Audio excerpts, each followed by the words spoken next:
അതായത് ഏട്ടാ, എൻ്റെ മോളുടെ വിവാഹം 20-ാം വയസ്സിൽ നടക്കണമെന്നാണല്ലോ ജ്യോത്സ്യൻ പറഞ്ഞിരിക്കുന്നത്.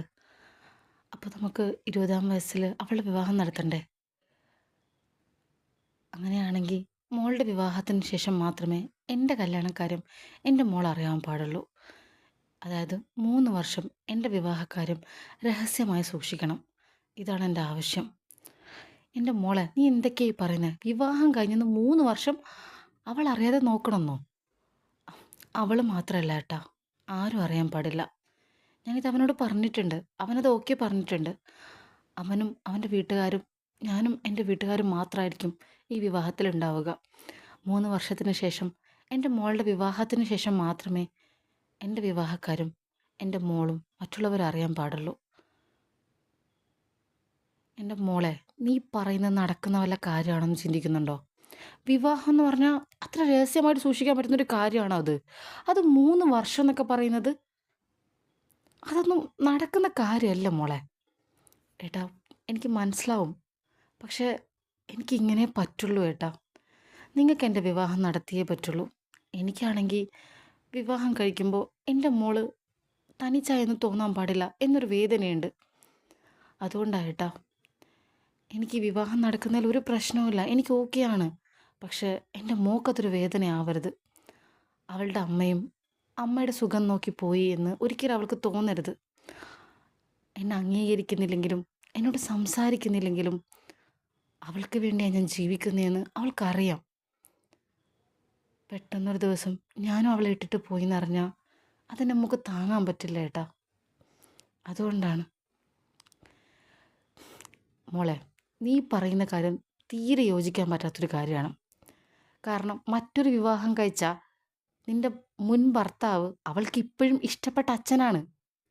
അച്ഛൻ്റെ വിവാഹത്തിൽ പ്രശ്നമില്ലാത്ത അവൾക്ക് നിന്റെ വിവാഹം എങ്ങനെയാ പ്രശ്നമാവുന്നത്? ഏട്ടാ, ഏട്ടൻ അറിയാത്തോണ്ടാ പെൺകുട്ടികളുടെ മനസ്സ്. അത് ഒരമ്മയ്ക്ക് അറിയാവുന്ന പോലെ ഒരിക്കലും ഒരാണിന് അറിയാൻ പറ്റില്ല.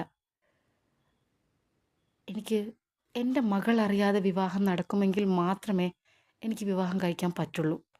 അതല്ല എന്നുണ്ടെങ്കിൽ എന്നെ നിങ്ങൾ വിവാഹത്തെ നിർബന്ധിക്കരുത്. എൻ്റെ മകൾ അറിഞ്ഞ് ഞാൻ വിവാഹം കഴിക്കില്ല. എനിക്ക് അത്രേ ഏട്ടനോട് പറയാനുള്ളൂ. മോളെ, നീ വെറുതെ നമ്മളെ ധർമ്മസങ്കടത്തിലൊന്നും ആക്കല്ലേ. എനിക്കിഷ്ടമില്ലാതിരുന്നിട്ടും ഞാൻ ഈ വിവാഹത്തിന് സമ്മതിച്ചത് തന്നെ നിനക്കത് ഇഷ്ടമാണല്ലോ, നിനക്കൊരു ജീവിതം ഉണ്ടാവട്ടെ എന്ന് കരുതിയിട്ടാണ്. അല്ലാതെ ഇത് വല്ലാത്തൊരവസ്ഥയാണ് ഏട്ടാ. ഏട്ടൻ്റെ മാനസികാവസ്ഥ എനിക്ക് മനസ്സിലാവും. പക്ഷെ എന്നെക്കൊണ്ട് പറ്റില്ല ഏട്ടാ. എൻ്റെ മകളറിഞ്ഞ് എനിക്കൊരു വിവാഹം വേണ്ട. ഏട്ടാ, ഒന്ന് ആലോചിച്ച് നോക്ക്. ഒരു 3 വർഷത്തെ കാര്യമല്ലേ ഉള്ളൂ. 3 വർഷം കഴിഞ്ഞാൽ പിന്നെന്താ പ്രശ്നം? 3 വർഷം കഴിഞ്ഞ് എൻ്റെ മകളറിഞ്ഞ് അവളുടെ വിവാഹം കഴിഞ്ഞ് അവളുടെ വിവാഹത്തിന് ശേഷം ഇനി അവൾക്ക് ചിന്തിക്കാനൊന്നുമില്ല. അവൾ അവളുടേതായ ഒരു ലോകത്തേക്ക് ജീവിച്ചാൽ തുടങ്ങിയപ്പോൾ എൻ്റെ വിവാഹം നടക്കും എന്ന കാര്യങ്ങൾ പോലെ അറിഞ്ഞാൽ മതി ഏട്ടാ. അത് 3 വർഷം മുമ്പേ കഴിഞ്ഞിരുന്നു എന്ന് അറിഞ്ഞാലും കുഴപ്പമില്ല. പക്ഷെ അന്നേ അറിയാൻ പാടുള്ളൂ. ഏട്ടന് മനസ്സിലായോ ഞാൻ പറയുന്നത്?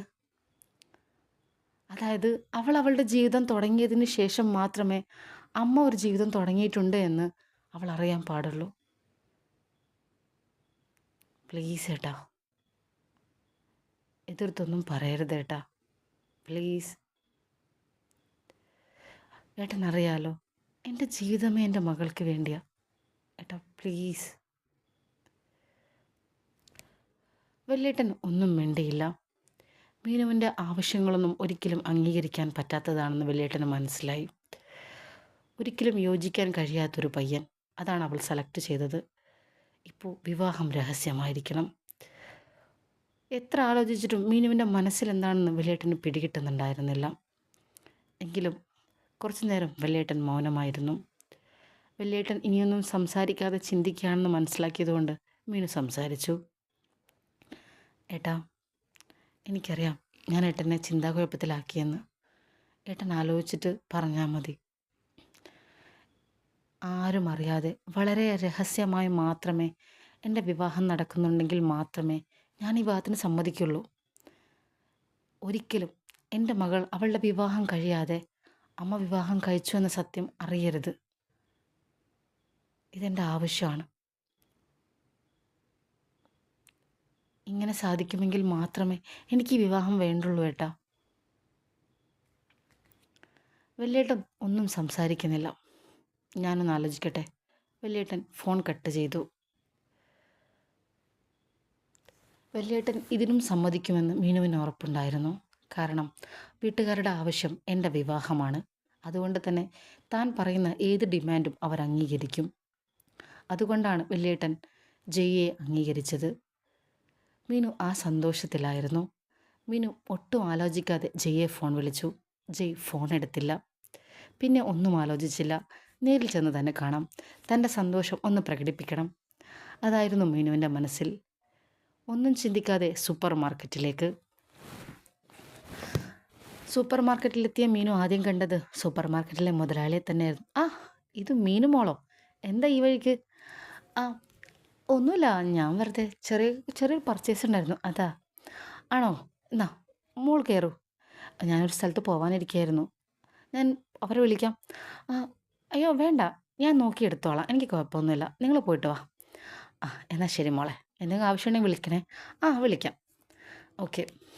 മീനു സൂപ്പർ മാർക്കറ്റിലേക്ക് കയറി. തൻ്റെ സ്വന്തം സൂപ്പർ മാർക്കറ്റാണെങ്കിലും ഇതുവരെ ഇതിനകത്ത് കയറിയിട്ടില്ല. അത് അതുകൊണ്ട് തന്നെ ഇതിനെക്കുറിച്ച് യാതൊരു ഐഡിയയും ഇല്ല. മീനു അന്വേഷണം തുടങ്ങി ജയ്യെക്കുറിച്ച്. എവിടെ അന്വേഷിച്ചിട്ടും ജയ്യെ കാണാൻ സാധിച്ചില്ല. സൂപ്പർ മാർക്കറ്റിൻ്റെ അങ്ങോളം ഇങ്ങോളം നടന്നു നീങ്ങി. അവസാനം ഒരു മൂലയിൽ ജയ്യെ കണ്ടു. ഹലോ, മീനു വിളിച്ചു. മീനുവിനെ കണ്ടതും ജയ് തിരിഞ്ഞു നോക്കി. ആ, ചേച്ചിയോ? ചേച്ചി എന്താ ഇവിടെ? നിന്നോട് ഞാൻ എന്താടാ പറഞ്ഞേ? ഇനി എന്ത് വിളിക്കുന്ന എന്നോട് പറഞ്ഞേ? ആ, സോറി, മറന്നു ചേച്ചി, സോറി. എന്താ മീനു? മീനു എന്താ ഇവിടെ? സൂപ്പർ മാർക്കറ്റിൽ എന്താ വരാ? എന്തിനാ വരിക? അതെ, സൂപ്പർ മാർക്കറ്റിൽ സാധനം വാങ്ങാനാണ്. ആ, അതിന് തന്നെ ഞാനും വന്നത്. ആണോ? എന്നാൽ ശരി, എന്താ വേണ്ട പറയൂ. അയ്യോ, എനിക്ക് സൂപ്പർ മാർക്കറ്റിലെ സാധനങ്ങളൊന്നും വേണ്ട, ഞാൻ നിന്നെ കാണാനാണ് വന്നത്. ആ, എന്നെ കാണാനോ? എന്താ കാര്യം? ആ, ഒരു സന്തോഷ വാർത്തയുണ്ടായിട്ട് നീ എന്നെ വിളിച്ചൊന്നും പറയുക പോലും ചെയ്തില്ലല്ലോ. ഏ, എന്ത് സന്തോഷ വാർത്ത? ആ, ഏട്ടന്മാർ കല്യാണം സമ്മതിച്ചെന്ന് നീ എന്താ എന്നെ വിളിച്ചു പറയാതിരുന്നേ? അപ്പം ഇയാൾ ഫോണിൽ ഉണ്ടായിരുന്നില്ലേ ആ സംസാരം കേൾക്കാൻ? ഇല്ല, ഞാൻ പിന്നെ കട്ട് ചെയ്തായിരുന്നു. ഞാൻ പിന്നെ കേട്ടതുകൊണ്ട് ഫോൺ വെച്ചതാണെന്ന് വിചാരിച്ചു. ആണോ? ആ, ഏട്ടൻ വിളിച്ചപ്പോഴാ എനിക്ക് കാര്യം മനസ്സിലായത്. ഞാൻ ഒട്ടും എക്സ്പെക്റ്റ് ചെയ്തില്ല കേട്ടോ നിനക്ക് ഏട്ടനെ കയ്യിലെടുക്കാൻ പറ്റുമെന്ന്. ആ, ഞാനും എക്സ്പെക്റ്റ് ചെയ്യാത്തൊരു സംഭവം അവിടെ നടന്നു. അതൊന്നും സംഭവം അല്ല, കല്യാണം കഴിക്കാൻ പോകുന്ന പെണ്ണ് എന്നേക്കാളും ഹൈ റേഞ്ചിലുള്ളതാണെന്ന് ഒരു ഐഡിയ എനിക്ക് കിട്ടിയായിരുന്നു. ആ, പോരാത്തതിന് ഡോക്ടറാണ്, അത്യാവശ്യം സാമ്പത്തികമുള്ളൊരു കുടുംബത്തിലെയാണ് എന്നൊക്കെ കാര്യങ്ങളൊക്കെ എനിക്ക് മനസ്സിലായായിരുന്നു. പക്ഷേ 10 കോടി എന്നൊക്കെ പറയുന്നത് ഒരു പുഷ്പം പോലെ പറയുന്ന അത്രയും റേഞ്ചിലാണ് ഞാൻ കെട്ടാൻ പോകുന്ന പെണ്ണെന്ന് എനിക്കറിയില്ല. അതിൻ്റെ ഒരു ഷോക്ക് ഉണ്ടായിരുന്നു എനിക്കവിടെ. അതായത് മുന്നിൽ നിൽക്കുന്നത് ഒരു കോടീശ്വര പുത്രിയാണ് എന്നർത്ഥം അല്ലേ? ചെറുതായിട്ട്, ഓ ചെറുതായിട്ടല്ല, വലുതായിട്ട് 10 കോടി ഒരു മുൻപരിചയമില്ലാതെ എനിക്ക് ഒന്നും ചിന്തിക്കാതെ വല്യേട്ടൻ ഓഫർ ചെയ്തെങ്കിൽ എനിക്ക് ഊഹിക്കാം തൻ്റെ റേഞ്ച് എന്താണെന്ന്. അല്ലേ? തൻ്റെ മൂത്ത ചേട്ടനല്ലേ അത്? അവർ വല്യേട്ടൻ എന്ന് വിളിക്കുന്ന കേട്ടുകൊണ്ട് ഞാൻ പറഞ്ഞതാ. അതെ. ഞാൻ ഒന്നുകൂടി ആലോചിക്കണോ ഈ വിവാഹത്തിനെ പറ്റി? അല്ല, നമുക്ക് താങ്ങാൻ പറ്റുന്നൊരു റിലേഷൻ അല്ല ഇത്, അതുകൊണ്ടാണ്. ഒന്നും ആലോചിക്കണ്ട, ഏട്ടന്മാർ സമ്മതിച്ചതന്നെ വലിയ കാര്യമാണ്. ഇനി നീ ഒരുപാട് ആലോചിച്ച് തല പോയിക്കണ്ട. 1 വർഷം എങ്ങനെയെങ്കിലും ഒന്ന് പിടിച്ചു നിൽക്ക്, അത്രേ ആവശ്യമുള്ളൂ. ബാക്കിയൊക്കെ സെറ്റാണ്. വാക്ക് പറഞ്ഞു പോയി, അതാണ് പെട്ടുപോയത്. അല്ലെങ്കിൽ ഞാൻ മാറ്റി പറഞ്ഞേനെ. 10 കോടി കണ്ടപ്പോൾ നിൻ്റെ കണ്ണ് മഞ്ഞളിക്കുന്നതാണ് ഞാൻ കരുതിയത്. ഓ, അങ്ങനെ പൈസ കൊണ്ടൊന്നും നമ്മളെ വിലക്ക് വാങ്ങാനൊന്നും പറ്റില്ല. പക്ഷേ അത്രയും വലിയൊരു ബന്ധത്തിലേക്ക് ഞാൻ തല വയ്ക്കണോ എന്നൊരു ചിന്ത ഇപ്പം എൻ്റെ മനസ്സിലുണ്ട്. അതൊന്നും കുഴപ്പമില്ല, എൻ്റെ സമ്പത്തല്ലല്ലോ നിൻ്റെ ആവശ്യം, പിന്നെന്താ? അതെ, നിന്റെ ആവശ്യം നിന്റെ വിവാഹം നടക്കുകയല്ലേ? അതെ, അതാണല്ലോ ആവശ്യം. അതുകൊണ്ടാണല്ലോ പിടിച്ചു നിൽക്കുന്നത്. അതെ, ഇത് സൂപ്പർ മാർക്കറ്റാ. നമ്മളിങ്ങനെ സംസാരിച്ചുകൊണ്ടിരുന്ന ആൾക്കാരെ ശ്രദ്ധിക്കും. ആ, ഓക്കെ. ഇപ്പം നിനക്ക് പുറത്ത് വരാൻ പറ്റുമോ? എനിക്ക് പറ്റില്ല. എന്നാൽ പിന്നെന്താ? ആ, എന്തായാലും പർച്ചേസിങ്ങിന് വന്നെന്നല്ലേ പറഞ്ഞേ? ഞാൻ കുറച്ച് സാധനം എടുത്ത് വയ്ക്കാം. അതുവഴി സംസാരിച്ചു പോ. ആ, ഓക്കെ. എന്തൊക്കെയാണ് വേണ്ടത് പറയ്. ഞാൻ ഓരോന്നായിട്ട് എടുക്കട്ടെ. എൻ്റെ സന്തോഷത്തിന് നീ എന്ത് വേണമെങ്കിലും വാങ്ങിത്തന്നോ. ഞാൻ വാങ്ങിത്തരാനോ? അല്ല, നീ എടുത്തു വെച്ചോ. ഞാൻ കൊണ്ടുപോയിക്കോളാം ബില്ല് ചെയ്തിട്ട്. പോരെ? ആ, ശരി. അപ്പോൾ വീട്ടിലെ കാര്യങ്ങൾ എങ്ങനെയാ? വീട്ടിൽ എല്ലാം ഓക്കെ ആയിക്കൊണ്ട് വരുന്നു. ഇനി നിൻ്റെ വീട്ടുകാരെല്ലാം സംസാരിക്കണ്ടേ? ആ, സാദ്യം അവിടുത്തെ നിന്നുള്ള കാര്യം അറിഞ്ഞിട്ട് എൻ്റെ വീട്ടിൽ പറയാമെന്ന് ഞാൻ വിചാരിച്ചിരിക്കുക. എന്താ അതുപോരെ?